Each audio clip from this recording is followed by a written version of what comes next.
Fala, torcedor do Palmeiras, muito boa noite. Vamos para mais um corte aqui no canal, trazendo a equipe F da ESPN Brasil, com os comentaristas aí, o Pascoal, o Silas, o Zé Elias, comentando, analisando a partida do Palmeiras, que venceu o Internacional ontem lá no Beira-Rio.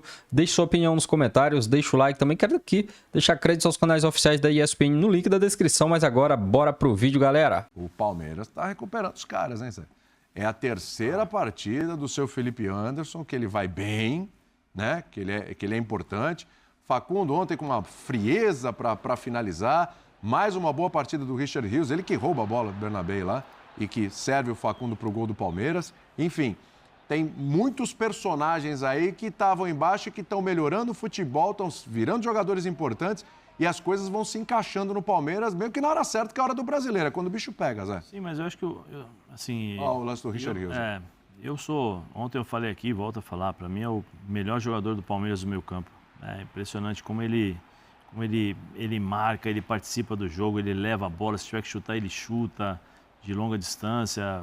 Assim, não sei se os torcedores do Palmeiras vão gostar ou não, mas provavelmente no meio do ano aí ele é uma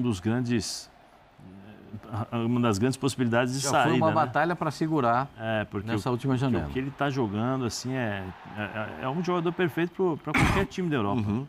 Né? Aí foi pênalti, né? O Sport e o pezinho na cabeça ali, foi esse lance aí. O Palmeiras, né, e o Internacional deram a mão agora nessa situação aí, hein? Quem? O Sport e o Palmeiras, naquele pênalti. Foi o Sport ou foi o Vitória? Não, foi com o Sport. O Rafael Veiga cai dentro da área lá e foi unânime aquilo ali, né? Até pelos ex-jogadores do Palmeiras, né? Muito semelhante do pênalti cancelado do São Paulo ontem, né? Sim. Porque já vai arrastando o pé e bate no jogador adversário na hora do pênalti. O time do Internacional não deu um chute no 7,32 por 2,44 no primeiro tempo. Que é surpreendente. O Paulinho ainda teve essa chance, mas estava impedido. Nessa aí, o Alan faz o gol, é o menino da base, e faz o gol. O Paulinho estava... se passar a linha reta ali do impedimento, ele está assim, olha lá, um pouquinho à frente. É uma coisinha de nada, né? A chuteira 35, o cara era 39 com 41. É a chuteira 39 com 41. E ele estava voltando da posição de impedimento. E eu acho que os treinadores têm que começar a trabalhar também esse aspecto. Nessa semana já são 2 gols que foram cancelados, exatamente pela volta de centroavante. O centroavante tem que ser mais ágil, mais rápido. Viu que o lance já saiu dele, corre na linha de marcação. Sim. Porque geralmente o centroavante vem naquele passo do Cerca Lourenço. Aquele passinho, entendeu? O cara tem que vir ligeiro, tem que vir acelerado. Porque no passinho do Cerca Lourenço não adianta. Não chega. Uma coisa que eu ficava revoltado quando o treinador era isso. O time quebra, o zagueiro lá do time de lá quebra, os teus zagueiros aqui estão de frente para a bola. De 10 eles vão ganhar pelo menos 8.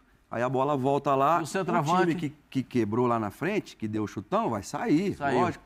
E aí fica 1, 2, 3 lá, voltando. Naquela tiriça. 1h30 de futebol. Desatenção. Tira todas as bolas que vai para fora, joga-se... Pô, não dá, né? Fala, Zé.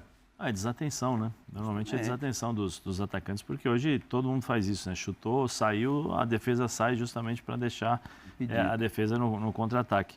Mas eu acho que, eu sempre falei que o Palmeiras sempre vai ser um time forte.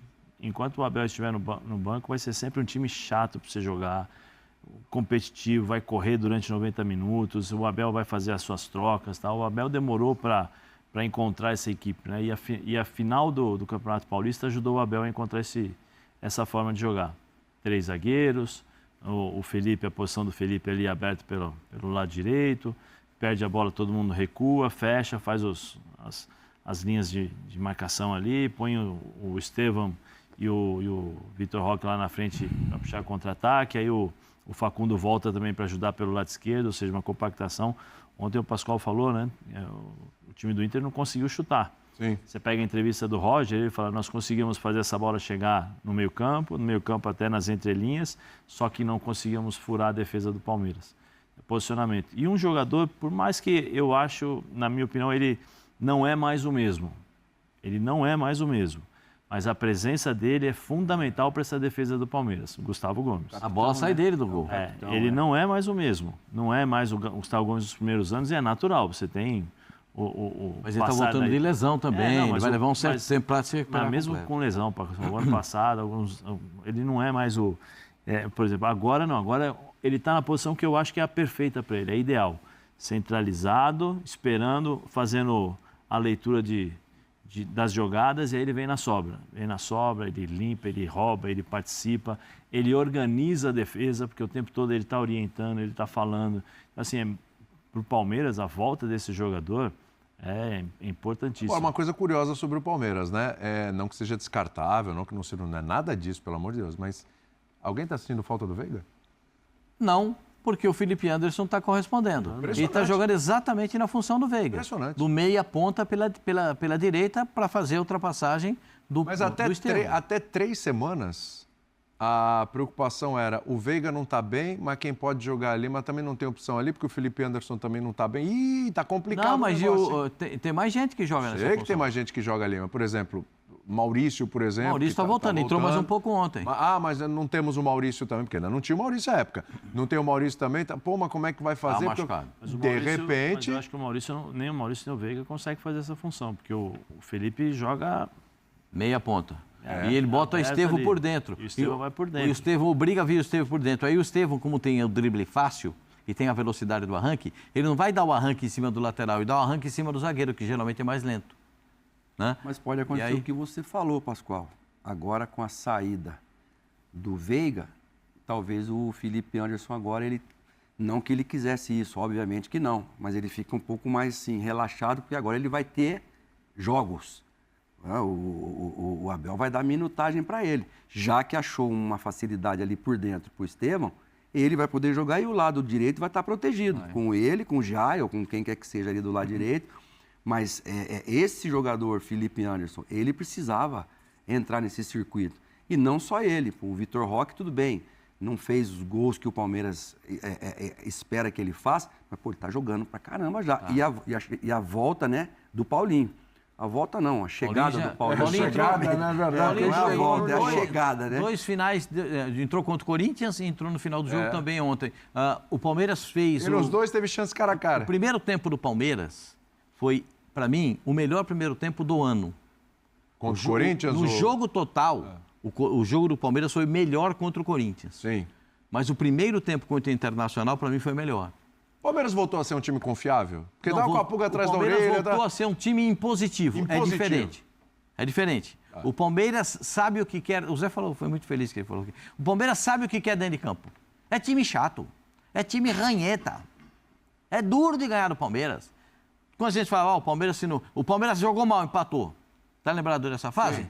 O Palmeiras foi campeão brasileiro jogando mal, empatou. O Palmeiras ganhou. Mas foi campeão. Pum. Porque o Palmeiras, agora, o Palmeiras tem um formato. Ontem mudou o formato de jogo, porque o Abel, na entrevista, falou que ele sabia que o apoio do lado era muito forte, ele precisava de um lateral para marcar. Aí botou o Giai. O Giai fez o melhor jogo dele que eu vi no Palmeiras. É o melhor jogo do Giai no Palmeiras. E eu nunca critiquei o Giai, porque ele tem 18 anos. Eu acho que é muito novo. Se a gente tem que ter paciência com os nossos de 18, com todos que estão com 18, ele tem que ter um pouquinho de paciência também, para saber. E aí a gente tem eu pelo menos tive essa paciência com o Giai. O time ontem, nem o Flaco Lopes entrou ontem, pra você ter uma ideia. Como é que o time tinha? Entrou o Paulinho. Entra com o Aníbal Moreno também, não o Emiliano, que faz gol contra o Corinthians. Mas é mais pegada, então, mas o Emiliano, a leitura do Abel é essa. O Emi Martínez também. De repente, o elenco do Palmeiras voltou a ser um baita elenco, hein? Não, é que os caras... criticava um, criticava outro, que estava fora, o que não jogava, o que é assim, que está mais ou menos, que isso aqui não encaixa e tal. A recuperação dos caras. Começa a recuperar. O Maurício está recuperado, o Paulinho está recuperado, o Emi Martínez ontem foi poupado. Eu acho que o Abel nunca teve um elenco tão forte como esse. Eu tenho certeza. Eu não acho, não, Zé. Eu tenho certeza que o melhor é o melhor Vitor Roque, que chegou... Não só em questão de competitividade, porque você tem jogadores ali que são competitivos, mas tecnicamente. Eu acho que o Paulinho vai ser titular, fácil. Ele, além de estar menos chato, ele é bom pra caramba. O Paulinho, para mim, de todos os atacantes que o Palmeiras tem hoje, para mim o Paulinho é o melhor. Melhor que o Vitor Roque, melhor... Para mim o Paulinho é o melhor. Paulinho finaliza melhor. Paulinho Paulinho ótimo jogador. Vitor Roque pode vir a se tornar um Paulinho melhor. Paulinho é osso. Pode ser melhor que o Paulinho lá na frente. Então, deixa eu perguntar uma coisinha para você até, Silas. Vamos lá. Qual time é mais confiável na busca por títulos? Tá essa pergunta aqui. Eu acho que vocês vão estar tendência para o Flamengo. Você já coloca o Flamengo numa outra prateleira. Eu pergunto, qual treinador... Aí é o Abel e o Felipe, né? O Abel tem mais estrada aí, tem títulos, o Felipe também tem. Mas, enfim, qual treinador pode arrancar mais desses times aí? É o Abel no Palmeiras? É o Felipe no Flamengo? Qual é aquele que você olha e você acha mais confiável? É o Abel ou é o Felipe? Vamos trocar o nome dos times pelo nome dos técnicos. Eu acho que time por time, o Flamengo é mais técnico, o Palmeiras é mais dinâmico. Treinador por treinador, eu acho que o Palmeiras tem mais chance, porque o estilo de jogo. Por exemplo, esse revés que o Flamengo teve contra o Central Córdoba, eu acho difícil acontecer com o Palmeiras, por conta da dinâmica de jogo do Palmeiras. Cara, é muita pegada, muito menos técnico que o Flamengo. Não é pouco, não, é muito. Mas ele é, até pelos jogadores, o próprio Piquerez, o próprio Gustavo Gomes, Richard Rios, que o Zé que falou, né? Que vai ser talvez um dos melhores do ano, sem dúvida nenhuma. Aníbal Moreno, Emiliano Martins, ou seja, é um time... Vitor Roque, olha o estilo. Tudo bem, não vai ter o Estevão, mas já tem o Paulinho. Ou seja, o Facundo Torres já começou a entrar na engrenagem de uma forma diferente. O Facundo corre para todo mundo. O próprio Flaco Lopes, ou seja, tem altura também. Não é só em posição física. Então, assim, a gente está falando de Copa Libertadores também. Então, eu acho assim. E treinador por treinador, o Felipe, ele já escalou vários degraus, mas o Abel ainda está muito na frente dele. Eu só não concordo com o Abel ontem, na entrevista dele, quando ele disse que o mesmo time que fez as finais contra o Corinthians é esse aí. Abel, não é. Vamos concordar? Não. É o mesmo time?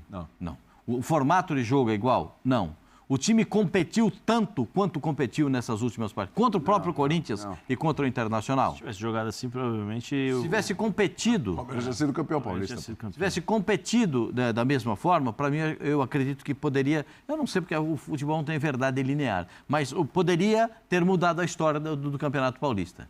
Certo? Então, só essa parte que eu não concordo com o Abel da entrevista. Que ele diz, não, o mesmo time, esse time que aqui, o jeito que jogou, é o mesmo no Campeonato Paulista. Não é, Abel. Não é. Infelizmente, para o torcedor do Palmeiras, não é. Porque se o time tivesse essa pegada, essa vontade, essa determinação, essa distribuição em campo, e essa bola de saída de velocidade pelos lados do campo e a chegada ofensiva, a história seria completamente diferente, entendo, no Campeonato Paulista. É a minha única discordância com o Abel da entrevista dele. Diz que anda com a medalha do segundo lugar. Para todo canto que ele vai, ele leva a medalha de vice-campeão. Porque ele diz que aqui no Brasil e em Portugal, quando você vai numa decisão e perde, você perdeu o título. E ele disse não, que ele ganhou o segundo lugar. No caso do Palmeiras, ele não ganhou o segundo lugar, não. Vamos combinar que ele perdeu o título da forma... Porque aí não é a questão da derrota, isso é a forma como você perde. A forma como o Palmeiras perdeu para o Corinthians aquela decisão do Paulista... realmente uma derrota. O jogo em casa, principalmente, né?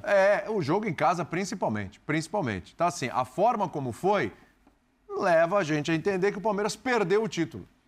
O Palmeiras não ganhou o segundo lugar, com todo respeito, né? Então, tanto é que serviu de base para que as coisas fossem mudando aí, não é isso? Eu vou pegar aqui as duas finais, né? Vamos lá. As duas finais. O time do Palmeiras, um 4-2-3-1, a primeira final...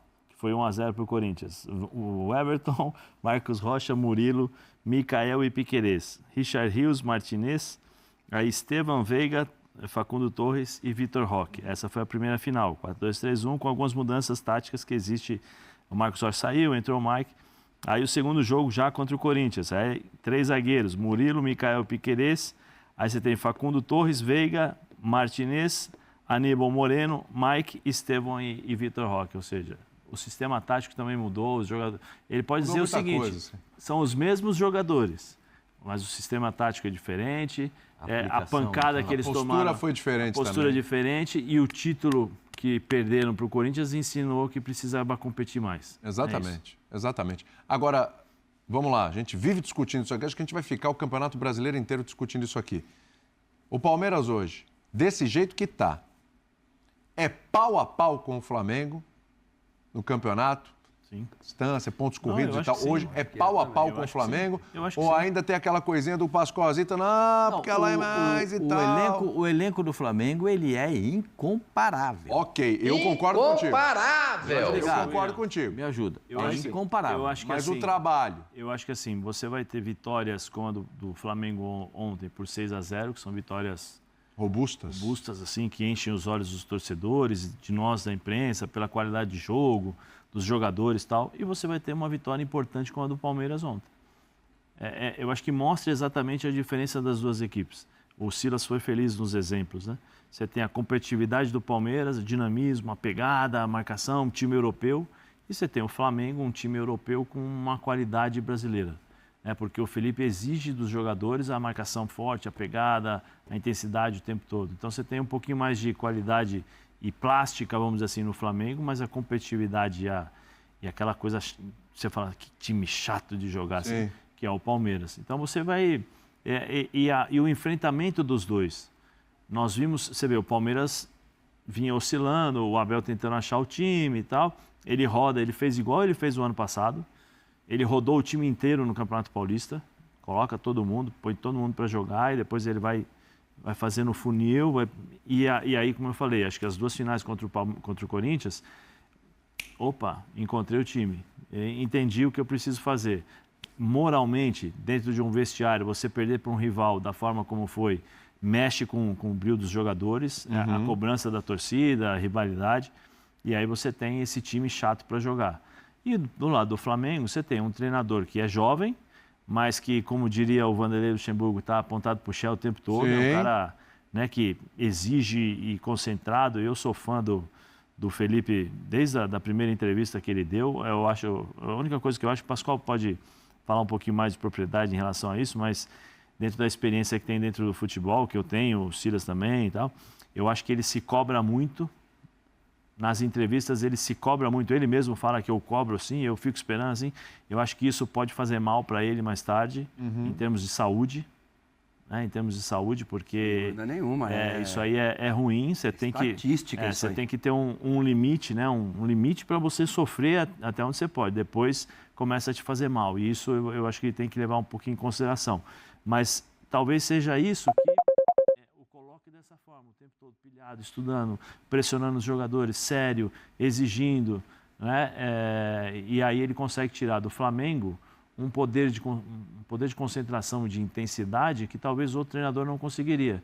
Porque o Gerson olha para o banco... Ele vem batendo nessa tecla, Felipe. E ele tem uma coisa que é muito legal, né? Que como ele jogou com a maioria desses caras, com uma grande parte desses jogadores, ele conviveu, ele soube, através do episódio do Gabigol, diferenciar ex-jogador, jogador e treinador rapidamente. Tá aí, torcedor do Palmeiras. Muito obrigado a você que nos acompanhou até o final do vídeo. Vamos para mais informação. O Palmeiras que treinou aí nesta manhã de quinta-feira, horas depois aí de vencer o Internacional por 1-0 lá no Beira-Rio pelo Campeonato Brasileiro. Os titulares aí realizaram atividades regenerativas. Lucas Evangelista avançou aí para retornar aos campos, fora há pouco mais de uma semana por um trauma aí na coxa direita. O meio-campista participou do treinos dos reservas aí no gramado. O Lucas que se destacou aí, né, no início aí, que entrou no Palmeiras, ele que era do RB Bragantino. Já Marcos Rocha, ausência contra o Inter por um edema na panturrilha esquerda, também foi para campo aí, mas realizou um cronograma à parte. Abel terá 2 dias de trabalho até a partida contra o Fortaleza no domingo, às 18 horas, esse jogo que será lá no Castelão. Por conta da maratona de jogos, é possível que o técnico mude novamente a escalação do Palmeiras, que vem de 5 vitórias consecutivas, o Verdão embalado aí com as vitórias e tá aí na briga, vai ser um dos que vai brigar aí pelo título do Campeonato Brasileiro. Uma possível formação para a próxima partida tem Everton no gol, Giai ou Bruno Funks, Gustavo Gomes, Micael e Piquerez, Emiliano Martinez, ou Aníbal Moreno, Richard Rios e Felipe Anderson, Estevão, Facundo Torres e Vitor Roque. O Palmeiras agora soma 10 pontos em 4 jogos. O Verdão está empatado com o Flamengo na liderança aí do Campeonato Paulista. O time rubro-negro aí fica à frente pela vantagem no saldo de gols. Torcedor do Palmeiras, é isso aí, muito obrigado. Lembra de deixar seu like, também se inscreva no nosso canal. Deixe também sua opinião aqui abaixo nos comentários. Quero aqui também mais uma vez deixar créditos aos canais oficiais da ESPN aqui abaixo no link da descrição. Um forte abraço, tamo junto e até o próximo vídeo, galera.